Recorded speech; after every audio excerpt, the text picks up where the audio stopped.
বেশিরভাগ মানুষই মুক্তিযুদ্ধের পক্ষে ছিল না। এটা আসলে আমার বাবার কাছ থেকে শোনা যে অধিকাংশ মানুষই সবার তো আসলে যুদ্ধ করবার মতো সাহস হয়ে ওঠে না, সাহসী হয়ে ওঠে না।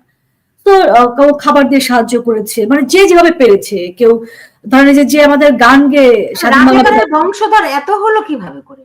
না, একটা হচ্ছে যারা জিতে যায় যুদ্ধে তাদের কিন্তু ওটা মনে রাখে না, তারা ভুলে যায়। কিন্তু যারা হেরে যায় তারা প্রতি রন্ধ্রে রন্ধ্রে কিন্তু ওটা মনে রাখে এবং ওইটা পুষে রাখে, প্রতিশোধ নেওয়ার একটা প্রবণতা তাদের ভেতরে থাকে।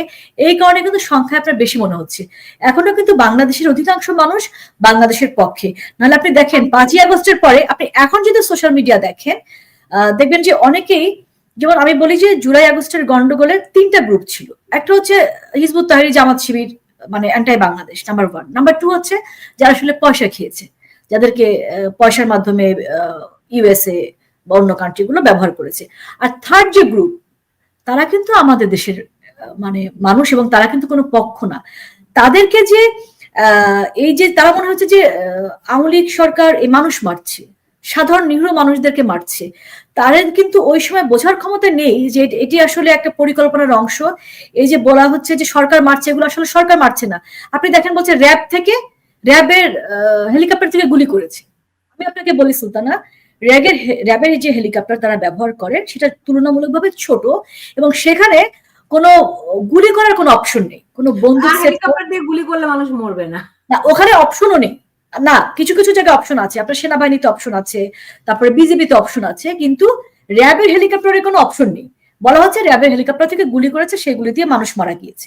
দেখেন, গ্রেনেড, সাউন্ড গ্রেনেড মেরেছে মানুষ, মানে কিন্তু সাধারণ মানুষ কি করে সম্পৃক্ত হলো, তারা কিন্তু ভাবছে মেরে ফেলছে। এবং এই প্রচারটা তখন এই আপনার বৈষম্য বিরোধী নামের এই যে ছেলেপেলেগুলা, যারা অধিকাংশ আসলে শিবির বা হিজবুত তাহরি, তারা বিশ্বাস করাতে সক্ষম হয়েছে। একটা বিষয়ের সময়টা তো অল্প ছিল সুলতানা, যে মানে মানুষ এই এখান থেকে মারা যাচ্ছে, ওখান থেকে মারা যাচ্ছে, যে মায়ের কোলে শিশু হয়তো ঘরের মধ্যে বসে আছে, সেই বাচ্চাটা কি করে মারা গেল। মানে এটা মাথায় আসবার কথা, উচিত ছিল যে আওয়ামী লীগ সরকার যদি হত্যা করে, খুন করে, কাকে করবে? যে ওই সময় আওয়ামী লীগের জন্য হার্মফুল, যে আসলে আন্দোলনটাকে চাকা করছে। আরেকটা সুলতানা বলি, নারায়ণগঞ্জের ঘটনা। 5তলা বা 6তলায় দেখবেন যে বারান্দার গ্রিল ফুটো হয়ে গেছে গুলিতে। হ্যাঁ, ওখানে একটা ঘরের ভিতরে একটা বাচ্চা মারা গিয়েছিল। তো ওটা 5তলায় কিভাবে গুলি করতে, নিচ থেকে গুলি করলে তার 5তলার বারান্দার গ্রিল ফুটা হয়ে যাবে না।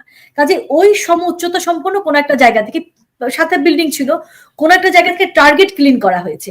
জাতিসংঘের রিপোর্টে কিন্তু 62% হচ্ছে বলা হচ্ছে যে আর্মির বুলেট, তার মানে হচ্ছে 7.62। এই বুলেট কিন্তু পুলিশ ব্যবহার করে না, এমএম বুলেট যেটা 7.62, যেটা তখন যাকে স্বরাষ্ট্র উপদেষ্টা বানানো হয়েছিল ব্রিগেডিয়ার জেনারেল শাখাওয়াত হোসেন, এটা বলার পরে কিন্তু তাকে সরিয়ে দেওয়া হলো ঠিক 3 দিন না 4 দিনের মাথায়। এবং উনি এটা তদন্ত করার কথা বলেছিলেন, যে বিশদ তদন্ত করতে হবে। উনি সিএমএইচে গেলেন দেখতে, আনসার বাহিনীর সদস্যরা, তাদের প্রত্যেকেরই 7.62। তা আনসাররা কি নিজেদের গুলি করেছে? উনি কিন্তু বলেছেন যে সিভিলিয়ানরা আনসার গেটের ভিতরে ঢুকে গুলিগুলো করেছে। তাহলে আনসারদেরকে এই গুলিগুলো কে করলো?